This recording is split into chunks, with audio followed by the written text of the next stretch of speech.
Bonjour à toutes et à tous. Lorsque l'on parle d'amour de soi, beaucoup de personnes balayent ceci d'un revers de la main en disant que tout cela n'a aucun sens, voire même que c'est de l'égoïsme, et donc qu'il ne faut y prêter aucune attention. En fait, l'amour que l'on se porte est un élément capital pour tout ce qui concerne notre vie. Oui, l'ensemble de nos réussites et accomplissements dépendent de cela. C'est d'ailleurs pour cette raison que Jésus nous disait cette phrase magnifique « Aime ton prochain comme toi-même ». Mais ce qu'il est important de préciser pour bien comprendre, c'est qu'auparavant, Jésus nous dit « Tu aimeras le Seigneur ton Dieu de tout ton cœur, de toute ton âme, de tout ton esprit et de toute ta force ». Et c'est ce commandement qui est la clé de l'amour de soi. Il faut bien distinguer deux choses. Il existe une différence entre le véritable amour de soi, que je vais exposer ici, et l'égoïsme ou la vanité. Cela n'a rien à voir. Et d'ailleurs, les personnes égoïstes, égocentriques ou avec une attitude hautaine ou arrogante n'ont souvent aucun amour pour elles-mêmes. Vous l'avez sans doute remarqué. Mais ceux qui passent beaucoup de temps à s'auto-congratuler ou à se faire de l'autopromotion ont de grands manques d'estime. C'est très simple à détecter, ces personnes vous demanderont de les admirer. Elles utiliseront des phrases comme « Alors, tu as vu c'est qui le chef ? Oh, je suis vraiment mais trop doué. Et encore une fois, j'ai raison, etc., etc. » Et si vous pensez que c'est cela l'amour de soi, eh bien vous faites fausse route. Une personne qui est équilibrée, guidée par l'amour et la confiance, n'a pas besoin des félicitations des humains. Si je reprends les deux phrases de Jésus, on peut constater que Jésus demande d'aimer Dieu et son prochain comme soi-même. Car la base de l'amour de soi, c'est l'amour de Dieu. Si nous prenons conscience que nous sommes des enfants de Dieu, alors nous nous relions à la particule divine qui est en nous. Et en constatant que nous possédons Dieu en nous et en l'aimant, tous nos problèmes se résolvent car nous sommes reliés à la source de toutes les bénédictions de ce monde. Donc vous voyez, c'est très simple. En aimant Dieu, vous vous reliez à lui. Et comme Dieu fait aussi partie de vous, vous vous aimez. Et en ayant de l'amour pour votre partie divine, vous êtes connecté à l'amour divin qui peut tout transformer. Et une fois ceci fait, vous pouvez alors aimer votre prochain car vous aussi devenez une source qui coule et nourrit tous ceux que vous côtoyez. Tandis que si nous n'avons aucun amour pour nous, alors que pouvons-nous donner aux autres ?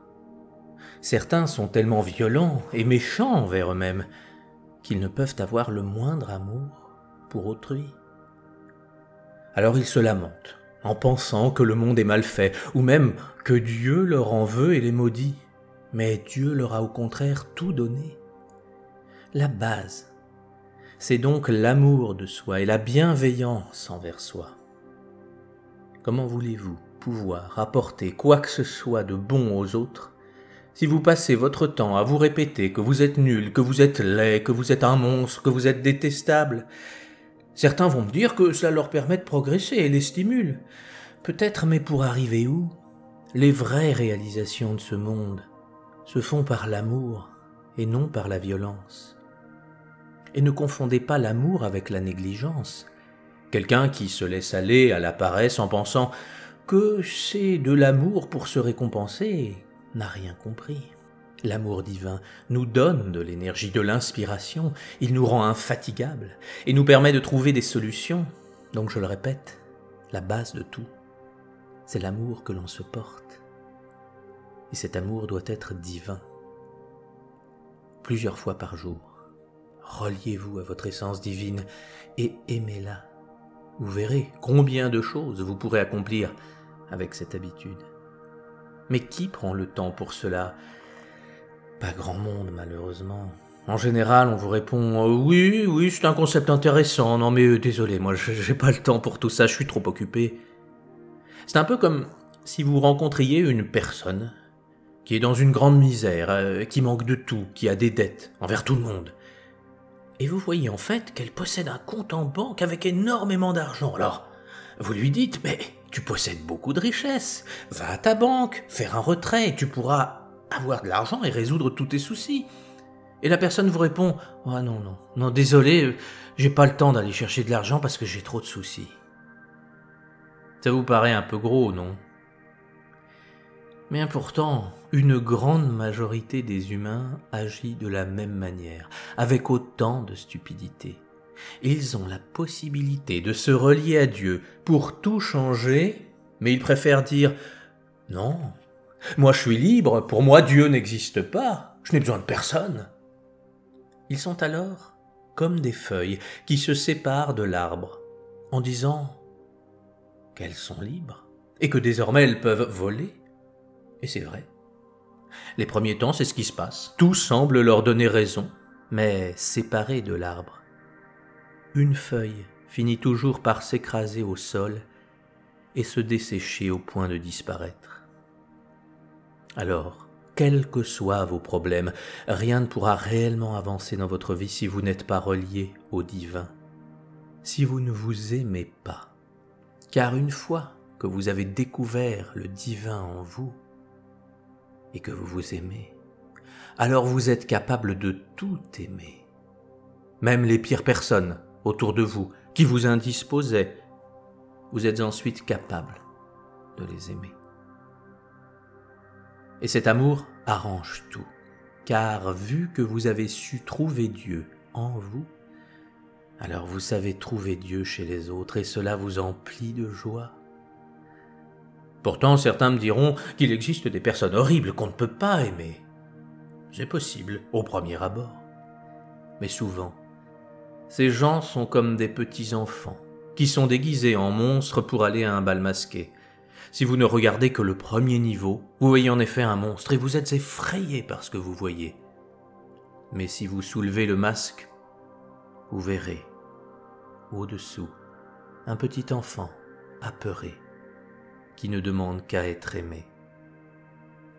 Alors dès aujourd'hui, et plusieurs fois par jour, pensez à vous relier à Dieu.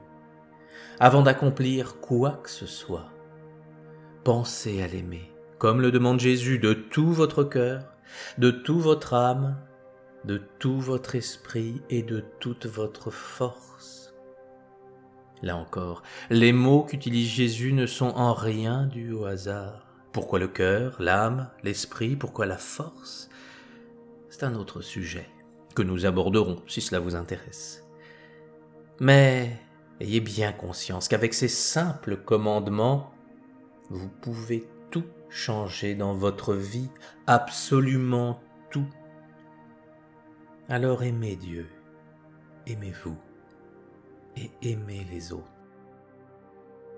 Cette vidéo vous a plu? Partagez-la si vous pensez qu'elle peut aider quelqu'un. Et sachez également que je fais des accompagnements individuels afin de vous soutenir dans votre vie. Autour d'un problème qui vous tracasse ou d'un obstacle que vous souhaitez franchir, je peux vous aider à prendre conscience de vos forces, à reconnaître le bien que vous êtes capable de faire, vous épauler durant les épreuves et trouver l'énergie pour avancer. Si vous êtes intéressé, mes coordonnées sont en description de la vidéo. À la semaine prochaine.